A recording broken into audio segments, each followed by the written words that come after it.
All right, so let's go ahead and get going this morning, and we'll see if more people are joining us. Thanks to those of you who are joining us. It's the elementary school Mustang Connection, and I'm Clive Watkins. I'm the Director of Advancement. I don't know why they insist that I continue joining them for these things. I really get a lot out of it, and I know you guys do too. So we have an hour set aside, and as usual, we won't go over that. We may very well go under that. There is a time for Q&A at the end, but if anything is taking place during this and you have a question, you can use the Q&A function. It should not be anonymous, and you can upvote questions that you see there. And I will then interject and pose those questions if possible. And we also realize this isn't the best time of day for everybody, so we are recording the session, and we make that available to people afterwards. And apparently we get 60 to 100 people watching them afterwards, so that's great. We're glad to see that people get a lot out of this. So on that note, I'm going to hand it over to Mark and Leah, and they can tell us what we're going to learn this morning. Certainly. Well, good morning. Thank you all for taking the time to meet with us. Today we have Dr. Leah Shai presenting, Randy Wilkinson, our curriculum coordinator, and Beth Puma, our instructional coach.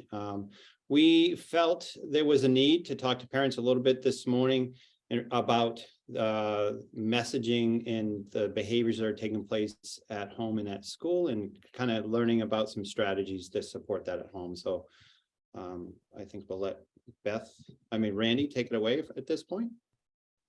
Yep. Thank you, Mark.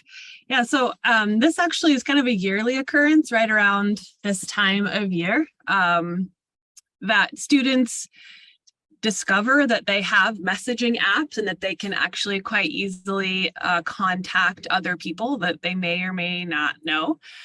They also have been making big chat groups, which by itself isn't a problem. It's just that it's important that parents are also mentoring their kids at home around the usage of messaging apps, just like we're doing at school, so that we're reinforcing those choices. So around chat tools, it's important to talk to your kids about what the audience sees or hears when they're adding things to the group chat or the chat.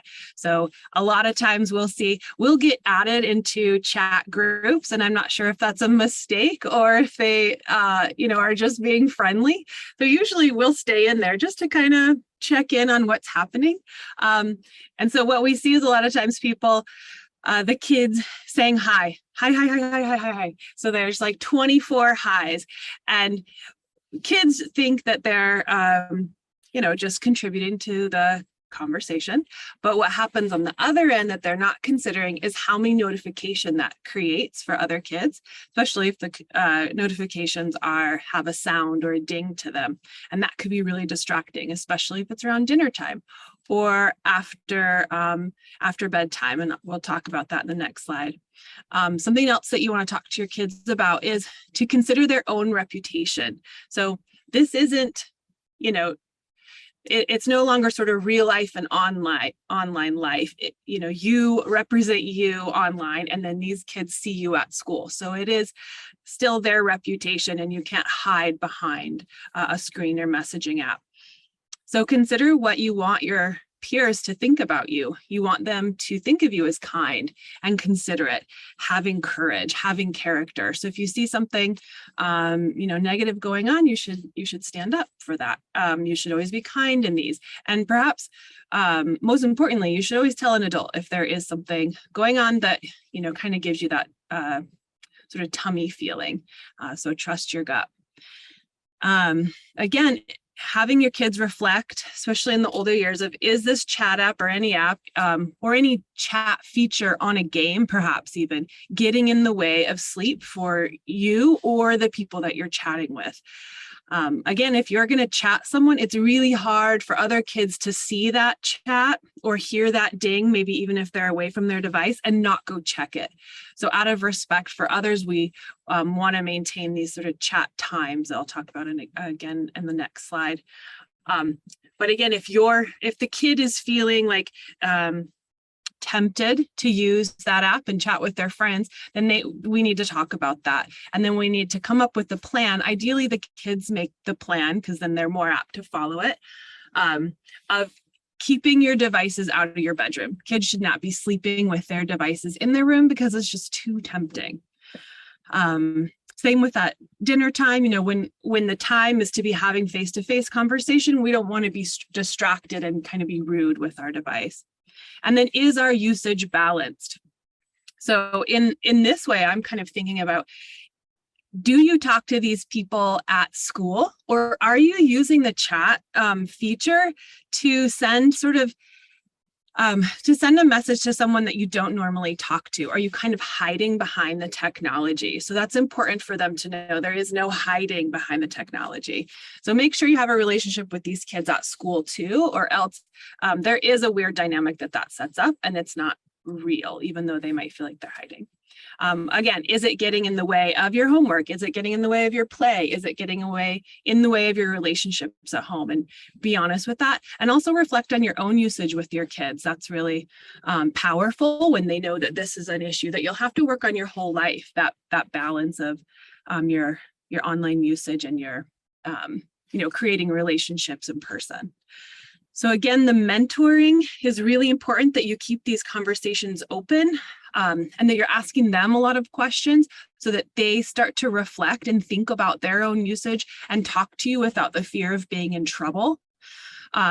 This will help them be able to think through their decisions with you as, their coach, their mentor, and note that this is a long game strategy.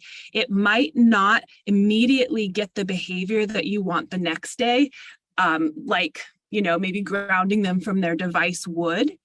But trust us that, they will grow up and they will find more ways around the rules, so that if you're setting up these open conversations and then them to have the skills to make good decisions, that's the long game that you want to strive for with technology and your students' behavior.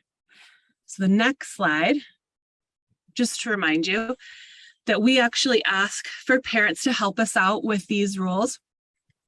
In case the K-2 kids have their own devices, make sure that they're not messaging within apps like Minecraft, things like that. They have messaging features in the apps. Make sure they're not doing that past 6, because again, we want those kids to be, reading books with their parents and spending family time, eating dinner, and then going to bed without the distraction or the temptation of a chat. And then for 3rd grade, same, 6 o'clock.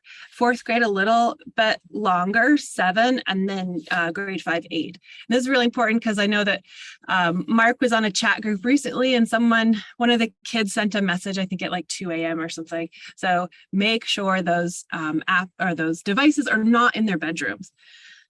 If you are not sure if they've been using the device, you can use the screen time feature that's hopefully linked to your phone as the sort of parent device, and you can go in and check when they used it. So if all else fails and you're not having an open conversation, then you could check there. And the next slide, lastly for me, you go ahead and make those, the text appear, Clive, thanks. So when preparing for sleep, the blue lights is not necessarily the issue, but it's that we want to maintain good sleep hygiene, they call it, and that's for adults and kids, which is just sort of winding down your brain and your habits at night. So you don't want to be gaming, and that's revving yourself up before bed. You can be reading, and if reading on a device doesn't affect the child's sleep, then that's great. If it does, and again, that's why you need a mentor conversation in there, then you want to use a book or a Kindle or something that has less light on it. Again, devices out of the bedroom at night is really important for our elementary kids. And that light in general can affect sleep. So you want to, be turning on lamps and things like that, not the overhead big light. And then definitely keep the devices quiet. So you don't want those notifications to have noises. And then rules are good for the whole family. This is a hard one. But it's important to keep open conversations in your family and what you're struggling with, and then, what the rules are and why the rules are that, so that they know that this is a lifetime skill, not just because they're a child. Yeah. Does Mark and Leah or Beth want to add anything to this? I know we all have kids in our own digital lives. So feel free to jump in. I noticed you didn't ask me, but I'm going to jump in anyway. Sorry, moderator, Clive, most importantly. Yeah, well, you guys know that my kids are now in their early 20s, and I got to the point with phones with them, it was driving us nuts.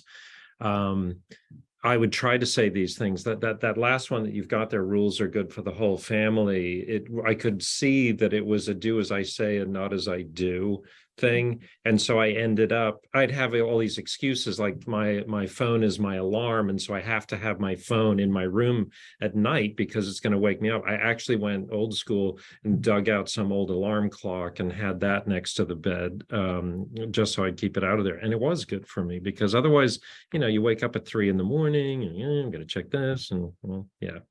Ruins everything. Yeah. It's really, it's much easier if you start early with these conversations than if you're starting with them as a teenager. You guys weren't around when my kids were younger, so. yes, I do. I'll add something with my 5th grader that recently we've started to do a little bit more because we've realized there's a need for it, which is to sit down with him and watch YouTube with him. There's a lot that he does on his device on his own. He plays Minecraft on his own. I personally have no desire to play Minecraft with him. I'm aware of when he's doing it, but I don't feel the need to engage in it. But what we realized was we had some guidelines around YouTube. That was something he couldn't watch in a room by himself because it's so easy, even if you start with something that's appropriate, to suddenly go down a rabbit hole and there's stuff that isn't. So he's not to watch it when there's not anybody else in the room. But even with that, the content that he was choosing and realizing that he and his peers are starting to use some of the jokes or the kind of the trendy expressions or things like that are happening with famous YouTubers, that it was really important for me as a parent to be aware of where some of this was coming from and to try to understand a little bit better the creators that he's watching, because there's, as you know, just a huge range of material on YouTube, and some of it is great and really family friendly and we can watch it and enjoy it together, and some of it's a little bit edgy. But as a 5th grader, he likes something that's like just a little bit edgy because he's starting to feel a little bit more grown up. But if we watch it together, then I'm able to have a conversation if there's something that happens that sometimes it's over his head or sometimes it's language that's not appropriate, and to try to understand that, or even kind of cultural context of videos. We've had some conversations about that, some things that he didn't, from his perspective, understand the jokes that were being made or the context of what was being said. And so we were able to have some good conversations together. And we found a couple of YouTubers, comedians that we enjoy watching together. And so it doesn't feel like everything is bad and all we're trying to do as parents is control everything. It's more about helping him understand, is this a good choice? Why would you watch this? Why wouldn't you watch that? What's the purpose of it? Some of it's just pure entertainment. Sometimes it's for educational purposes, and kind of helping him understand that rather than making rules of no YouTube or only this much time, or the opposite, which is, free for all. He can just do whatever without any kind of mentoring involved. So I think YouTube is kind of, for us as parents, that was sort of new on our radar of something that we should be mindful of how we're monitoring and how we're having those conversations. So and I'll say as an administrator too, like now I know sometimes the things 4th and 5th graders say or the jokes, I'm like, oh, I know where that came from. That came from that YouTuber who's really popular right now. So it is quite interesting. I think we're used to understanding our kids' social worlds by who they're actually with. And now we have to understand their social worlds by who they are virtually with as well. For me, as the outsider, being included in some of the chats over the courses of the last few years, it is, the 2 areas that I find that the advice that Randy just shared is, number one, open communication. Build that relationship with your child, that they're willing to talk to you about what's being shared, what's being said within those chat conversations. Really important. And the other piece is the device out of the bedroom. As Randy said, it actually was 3:42 in the morning when the text came in, and this is a 3rd grader, right? And so kids should be sleeping, they shouldn't be texting, and having the device in the room, anytime it makes a sound, a light, the students respond. Their sleep isn't going to be as effective, and they're going to respond to that buzz or that ding in a way that's probably not appropriate. And that's great advice. Take it out of the room. I think it's so great that we're putting this information out there. And again, I sort of laugh about it, but back when my kids were younger, these devices were out there, and there wasn't as much attention being paid to this. And as parents, we knew about TVs and radios and Walkmans and things like that, but not about what amounts to an army of psychologists who are hired by places like YouTube and Google and whatever else to get people to engage with these things, and how important these recommendations are in order to combat that, because we don't have our own army of psychologists. Yeah. Thanks, Clay. By the way, everybody who's watching, again, just to remind you, if you have questions, you can put them into the Q&A at any time, or the chat. And we'll get to that. We can even go back to topics, but I guess if we're ready, we'll move on to the next topic. But anybody wants to just ask a question about anything at any time. So a question about mask optional policy. We're now in week 2 of that, and just how it's going. And I think we'd all agree that it's going quite well. It was great that we had some days to prepare students. So when the announcement went out that we were going mask optional, it was a week ahead of the date.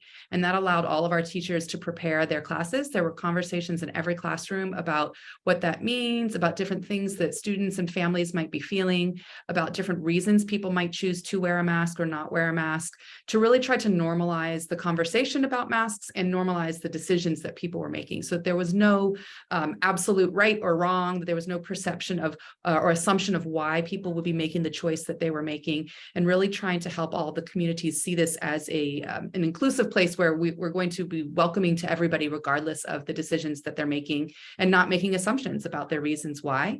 Also making sure that students were prepared to see different mask wearing amongst students and amongst faculty and staff. And we found that that was really successful. We really haven't had any problems about mask wearing in terms of students, how they're thinking about it, talking about it, treating each other. It's been a quite smooth transition overall. We know that the mask optional time hit right when hay fever started to peak too. So we also know that we have a lot of students and adults as well who maybe the first couple of days had their mask off and then put them back on because they're starting to get the allergies. So we expect that there will be variation. I personally assume that next week, prior to spring break, there'll be more people wearing them because they're preparing to travel and nobody wants to get sick. So we know that there'll be different choices at different times. We want parents and families and kids to understand that and recognize that. And it's been going pretty smoothly. One thing that we did see the first few days was a significant increase in students just before the end of the day coming to the office to get masks to get on the bus. So just a reminder that the bus is at present, it's still mask required for bus riding.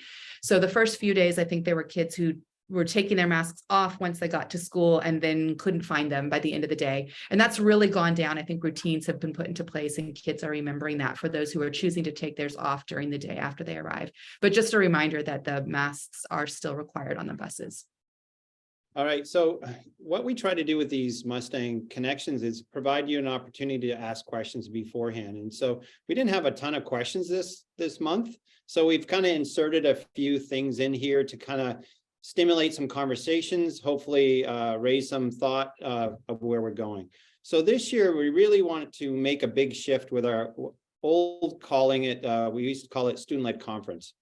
And we're shifting the name to Leaders of Our Own Learning Conference, where we're trying to really put the students in the forefront of their learning, having them have the conversations with you, the parent, about where they are as a learner and how they are progressing through towards their growth and their goals for the year. So we've made some shifts. Over the course of the year, we really kind of have divided up the elementary school into two distinct different areas of schooling. K2, we're really focused on the developmental skills, reading, writing, and mathematics, and really focusing on those standards and building the capacity for those students to take those skills into their future to be really competent learners within our competencies that we have within the portrait of learner. So we're dividing up our conference in a different way along those lines. So for a K2 parents, the conference will be a parent-teacher conference, and in some cases, the student will be involved in that conference. So the student would be sitting through the conversations with the teacher. And for art, music, PE, library, design technology, in Japanese.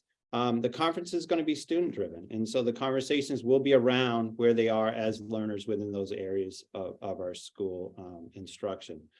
And then at the end of the year, there will be a celebration where students will be then in turn reflecting on the year, where they are now, where they were in August, and talking about their growth with parents at the end of the year.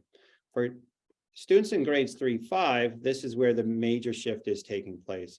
This will be a student-driven conversation where they will have it with support from the teacher, but they will be having conversations with you, the parent, about where they are, fully engaged in their process of reflection, growth, and talking about where they are as a learner. We're excited to see this progress. We're excited to see students really identify themselves as the learner, the one that's in charge of where they're going with their learning. So that's going to be a major shift. They will also then in turn have time with the art, music, the specialist teachers to talk more about those areas of where they've grown, even to the case where they might even want to share something in swimming and demonstrate some of the growth there. So there's a major shift. More details will come.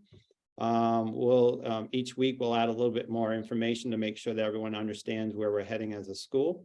All these conferences can't be done virtually. If a student's having these engaging conversations with a parent, it can't really be done in a virtual model. So these will be face-to-face conferences this year. So just be aware, April 13th and 14th. Hi, I'm Beth, the instructional coach here. Here's a question that came through. Someone was still thinking about last month's Mustang Connection that was on provocations and inquiry practices. And a pretty normal question of, aren't there things that kids just have to learn? And so I just wanted to clear up a misconception, if you can advance the slide. This comes from the consultant we're working with, Trevor McKenzie. And so it's trying to get us as inquiry practitioners to not think in black and white, so to speak. So we can target skill development and still explore with depth of understanding. And so this might look like we are, as teachers, co-constructors of learning. We are guiding and facilitating learning, and children can still have agency and choice. There's still places for explicit teaching of skills and ideas, as well as constructivism or exploration in learning, and that we can still meet curricular expectations and standards while exploring student curiosities. So I just think this infographic really tells the story of what we're trying to do. This is not free range schooling, so to speak, that this is why teachers have time to design units and learning experiences so that we are doing all the things, so to speak. Another question that came through is, how can I support my home language with my child while still helping them with their English? I talk to parents all the time as they are rumbling with what their language plan is for their children. I always ask them to think about, where would you like your child to be when they are 18 in terms of their languaging practices?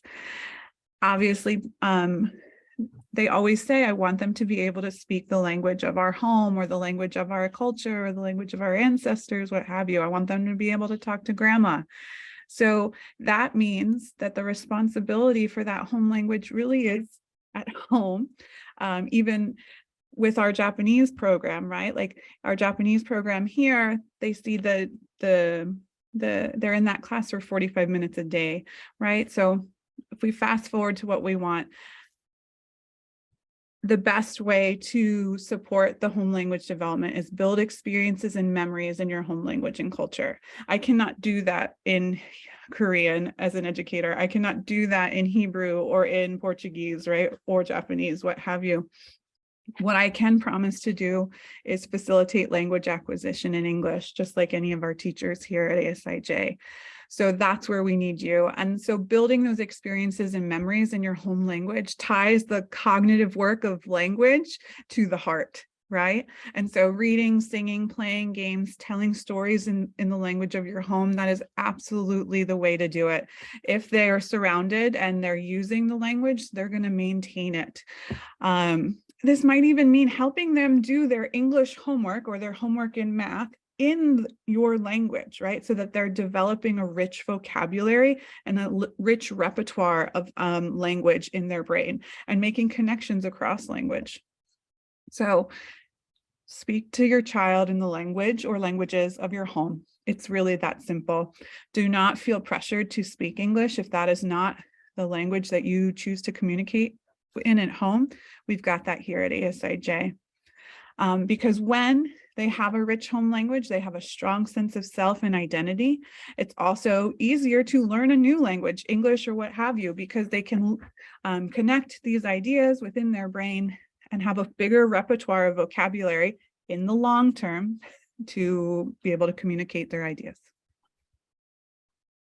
So as I said before, it's time for questions. Questions could be coming from the conversations we've had over the course of the last 25 minutes, or questions could be coming that you had in your head and you want us to answer. So please put them in the chat and we'll try to do our best to answer them. I was actually thinking when I was living in Luxembourg, back when my kids were little, we had some family friends and the husband was Swedish and the wife was American. And he being Swedish, his English was better than a lot of native English speakers, but he always spoke Swedish to their two boys. And he didn't care if they responded in English. And obviously, if they were in a group of people speaking English, he would speak English with them. But one-on-one, he would always speak in his language to his kids, even if they responded in English. And then during their summer holidays or whatever, they'd be in Sweden, the kids would get a chance to speak it. And now those kids are, they're in their 20s and they are completely fluent. They, a Swedish person listening to them wouldn't mistake them for anything but Swedish people. And I just thought that was fascinating to see how they became bilingual like that. Plus living in Luxembourg and learning Luxembourgish too. I think that's a pretty typical scenario of a certain type of language planning, the one parent, one language. And it's very typical if kids are schooled in English that they're going to respond back in English. So that's why creating these memories and experiences like going to Sweden in the summer and being immersed in that provides opportunity for output. And then just like talking about, you mentioned when they were in a group of English speakers, that he naturally moved that way. So helping kids, again, in the same way that we were talking about with technology, understand their language uses. It's part of a mentorship conversation and a passing down of cultural ways of being. Yep. Well, it looks like we have no questions or comments today, so I think we're going to finish a little bit early. It's been half an hour, so that's great. Thank you guys for answering the questions, putting some information out there about masks and devices at nighttime. Thanks everyone for joining us today. And again, we'll make the recording available for people who didn't get a chance to join this morning. Any other comments from you guys? Just put in a plug. We don't have a Mustang Connection April, but we want to invite all of our families to our State of the School event, which will be April 27th at the Tokyo American Club. And you can be reading your Mustang Bulletin for more information in the coming weeks. And our final ES Mustang Connection of the year will be in May I think I wrote it down somewhere, May 11th. Thursday, May 11th will be our final Mustang Connection of the year. Hi, I submitted some questions yesterday in the Google form, so I'll just ask them. Yeah. Okay. One, I just wanted a kind of refresher about what is the digital, like the tech use in ES right now. I know that during, distance learning, it was instrumental. I mean, thank goodness we had the iPads at home and we could kind of have a pretty successful distance learning plan for the past 3 years. But now that we're moving out of that, is there like less reliance on tech? Is there, I just kind of want to get a better picture of how the kids are using the iPads at school. And a second kind of question, related to that is like, I personally, well, I don't want to, how do I ask this question? Is it still necessary for the kids to be bringing their devices back and forth from school from an educational perspective? Would there be an option for younger or all ES kids to leave their devices at school? Just because for us, we're not seeing there to like a big benefit in them having them. If it weren't for the requirement to have it at school, we wouldn't even have them. So it's just bringing up more kind of tension in our household. I don't know if that's necessarily the case for everyone else, but I'm just curious if maybe there might be a shift in sort of this, I don't know, reliance or on devices going forward. Both really good questions. Randy, Leah, Beth, you can all hop in too, but I'll start with the device going home. The challenge is we can't make a blanket statement on devices staying or devices going. Different grade levels require, some of their homework to be done. It's through the use of the iPad and through digital aspects. So it would be difficult to say everyone keeps their iPads here at school. We also, want to leverage digital. We want that the device not to become a game device, but also a learning device, and trying to get that shift to take place. It has to occur outside of school, in the home or elsewhere. So that's another challenge for us. Since COVID hit in the pandemic, there have been so many useful tools that really leverage digital to help improve learning for all students, and especially kids that might learn differently. And so limiting it to home school is also another thing that we have to think about as we move forward. You as the parent, if you want your child to leave their iPad home and there's nothing coming from the teacher, we don't have locked cabinets where we can put them, but I'm sure we can. We don't have. We're not losing iPads here at school because of people taking them, so it's relatively safe. Anyone else want to hop on that? Yeah, and I think you said if you want to leave them at home, and you meant leave them at school. So I think that's, talk to your teacher. And I would say it's definitely not a reliance, like Mark said. Our iPads are a tool. A lot of times it's to, essentially make some of our thinking visible. And maybe that's a collaborative group. So using slides to document a group's sort of thinking and then process of thinking. Oftentimes, obviously, it's making seesaw posts so we can make their thinking and their reflection visible to their classmates and their parents. Sometimes they're doing more, constructing more products during the process of learning, such as, research type products, whatever that may be. And there's a lot of choice for that for the kids, like if it's a book creator, a pamphlet, or an infographic, stuff like that. Obviously, there's a lot of reading done on the iPad. We have lots of good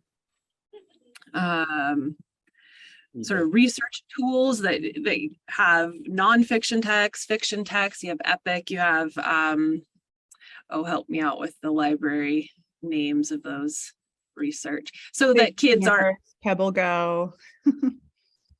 And this is so that kids are, obviously not on the internet searching what they want to know, and they are accessing texts that are at their reading level and their, sort of developmental level as well. Trying to think what else I see them doing. Again, it's just a tool. It's not a game device at school. Sometimes they might have a 10-minute little group in the same program that they might be using for homework, like in math, that is individualized to each student and adjusts to what that student needs to be learning.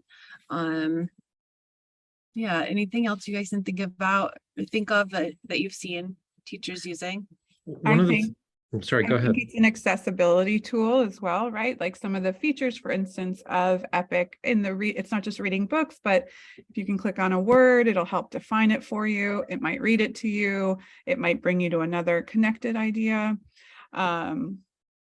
Yeah, there's vocabulary learning with Quizlet. This is another app, right? So or like, you know, as you said, you can have a wide range of reading levels, but then also, you know, multimodality. Sometimes we're going to watch a video to gather information. Sometimes we're going to view an infographic, and sometimes we're going to read a good old fashioned book too, right? So the idea of that the world is full of information and we use different sources, that goes under one of our portrait of a learners, right? Like, how do we communicate and make sense of the world around us with critical thinking and communication? Yeah, sorry, Clive. One more thing you made me think of is just their use of video and photography, that on one hand, they're practicing like their digital citizenship and like, may I take a photo of you, or can I record this conversation? Because we know that, you know, when they're researching, it's not just in media anymore. We want them to reach out to, you know, experts and interview people and send polls out. So a lot of times, like when we're interviewed by kids about maybe an aspect of our job or what we think is learning, or tell me about Matthews and your job, they'll record it on video so they can watch it later with their partners and sort of synthesize the information that they've gotten. And I think that's a, you know, a simple way to use their iPad, but it's been. I think one of the things that was standing out that Kimberly said, there was this thing about causing conflict in the home. I think people can have confidence that these devices are only being used when appropriate at school, but I totally empathize with that thought of it's causing conflict at home. Again, going back 10 or more years ago, when I was at the International School of Prague and my son in middle school came home, the school provided a laptop. And to the best of my recollection, it was just like, here's this thing in the house with no direction whatsoever, which is not the case here, that we provide this sort of direction about when it should and shouldn't be used. And I remember talking to the IT director there, because his kids were a little older than mine at the time. And I was like, what do you do? And he said, oh, well, until they're 16, they can't use electronic devices in my house without the screen facing out to where we can see them. So they sit at the dining room table, because otherwise they disappear and I'm doing homework or whatever, and you just have no idea what it is that they're doing. Even that little piece of information helped us somewhat to navigate the whole electronics issue in our household. So things have definitely come a long way. But I completely empathize with what Kimberly's saying. I also want to say that I am sorry that your questions that you entered into the sheet didn't make it into today's thing. So we'll investigate that and find out how we missed that. Sorry about that. Yeah, and I wonder if so we have the recordings. We did 2 sessions. The first one was a whole school session about screen time. That's on the Gate or on our ASIJ YouTube channel. And we talk about ways that you can, you know, start that mentor relationship. I'm not sure how old your kids are, but for me, you know, turning the screens, things like that. I never wanted to communicate to my kids that I distrusted them and their decision making. And we always really kept an open mind. Of course, my kids were in the room at an elementary age. They were never in their bedrooms using their tech by themselves, much like Leah, joining in those things, just like I would join a Monopoly game or read with them, or perhaps go outside and play basketball. I join in, you know, when they're using their iPad, because I want to know what's so interesting for them. What are they doing? Who are they talking to? And then, you know, asking lots of questions, because elementary kids will still talk to you. Middle school kids might not, if you haven't set up that relationship ahead of time. So things like that are mentioned in that the screen time video. Leah, you're kind of right in the thick of it with a 5th grader, and I know you've kind of been playing with strategies at home. Do you have any that stand out for sort of conflict at home with the iPad, or how you've set up so that maybe there's not so much? I can't say that there's never conflict. I think, honestly, if it wasn't the iPad, it might be the TV, or it might be the time on even productive things that we would never see as a problem, like Lego. I think it's part of kind of human childhood development, that it's hard for kids to not do the thing they want to do the thing that you know that they need to do. I think that's just sort of part of growing up. We all had those experiences as kids, and now are as parents too. Great strategies. Well, I think the biggest one for us really with the fifth grader has just been open conversations throughout the time, being really open about it. And when there were times where we didn't want him to be on it for particular reasons, talking to him about it. And he doesn't always understand or agree with the rationale, but if it's a family value, we still hold to that and put it that way.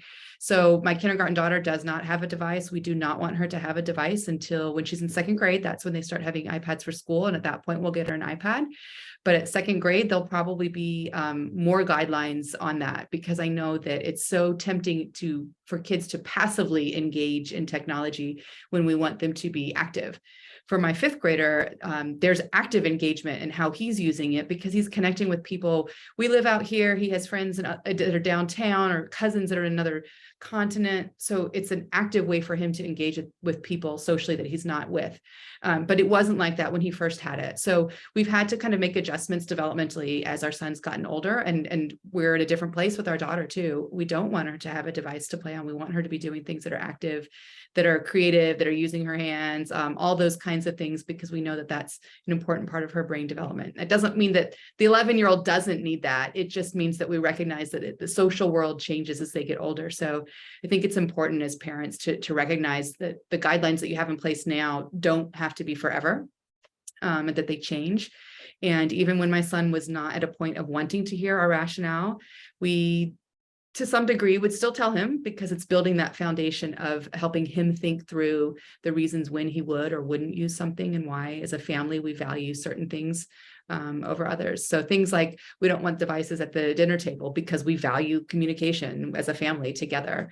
So he might not feel that value, but we still want to underline it and support it. So Kim, to your question too, if you've got kids that you at home, you don't want them using the iPad at home, like that's your family value. And we would support families to do whatever you need to do around the guidelines and support for your kids to be able to follow through on that. So whether that is rules like no devices in the bedrooms, or maybe in some degree, some cases, it might even be no iPad at home unless it's for school time. Like that's a family's decision, and we would support families. We know there are all different kinds of perspectives on that. So thinking about what makes the most sense for your family. If you want to have any specific conversations about that, we're also happy to have those with any individuals to kind of think that through, as would your child's guidance counselor as well. Just hearing this discussion is bringing me back to these years of the frustration of these things. I would give some completely unsolicited advice just from one parent to another. The worst mistake I ever made was buying, and Tasha, my wife, didn't want me to get it. I don't know what I was thinking. One of those game consoles. Don't do it. Don't allow those video game consoles in the house ever. Worst thing I ever did. I realize you can play on phones and everything else, but the other things, tell them Clive said, no, you can't have it. Can't do it. Well, Clive, we were adamant we didn't want my son having another gaming device. Like he has an iPad, he can do Minecraft on that. My parents got the family a Nintendo Switch for Christmas. And that has created another dynamic that we do have to think about. Are there times? Are there limits? What is this? And also, it was really, really super fun as a family to play some of those games together, that all four of us can play Mario Kart at the same time. I hate Monopoly. I'd rather play Mario Kart than Monopoly any day of the week. So I think I was with you in terms of like, let's wait as long as we can, grandparents went and bought it. So now it is us thinking about, okay, so we have another device. How do we want to use this, right? My parents had to go through these same questions when it was television and when we got cable TV, and were we going to have Showtime or HBO in the house? And how do we manage this with 3 young girls? So the technology is different, but at the core, it's the same challenge at the core. I'm sure my parents' generation, it was like, what, cars? How do we let our teenagers drive cars, right? The technology is changing, but at the core, it's still the same sort of issue of at what point do we let go and release, and how much do we hold on, and how do we help our kids as they grow and develop to make wise, reasonable choices, so that when it is time for them to be fully launched, we trust that they're ready to do that. So it's a constant evolving parenting challenge, I think. By the way, I should also say that the way I talk about my kids on these things, you would think that they're the most maladjusted prison inmates out there. I just want to say that they're great kids. I love them to bits. So one's graduating from Chapel Hill this summer, and the other one's a Middlebury student. So we couldn't have done too badly. So, all right. Kim, did we answer your question? Yes, thank you. I appreciate all of the differing, well, just having a better snapshot of, I think because mine are lower elementary, we started basically during COVID. I don't know what's normal for, I was very involved in their learning up until I'm still involved, but I'm less in it with them. So I didn't know what was kind of normal standard. Do they use Epic? For example, my first grader I don't think she's used Epic at all. And I was curious about, oh, well, that's interesting, but probably because she's in the classroom every day and has the books there and things like that. So it's very helpful, and all of your differing advice is also very helpful. So thank you. Sure. Yeah, Kim, Don't forget Kim and everybody else. These guys are always available. We know we do these things sort of on average once a month, but you can always reach out at any time to talk with these guys. Grade 1 students certainly do not have to bring their iPads home every day. So that's something I can talk to the teacher about. They may be still referring to our previous practice during the pandemic when we had them going home every day, because we didn't know from one day to the next whether or not we're going to close school, and the need for that digital opportunity for kids virtually was important, but that, we're not going there at this point. So I can definitely make sure that message is clear to everybody. She's fine, first grade right now, but yeah. I guess I'm just looking forward and seeing, for second grade and things like that. Yeah, just wanting to just keep an eye on it, just because I feel like in conversations with other parents and my own children and their friends, it just seems like there's just it's a hot topic, so I just want to kind of stay on top of it as best as we can. Understandably. Okay, you guys all set? Any other questions? Any other questions from anyone?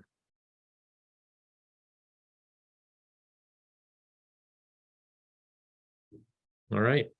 Okay, well, thank you guys. Thanks everyone for joining us today, and see you at the state of the school, which is what, Leah, what day?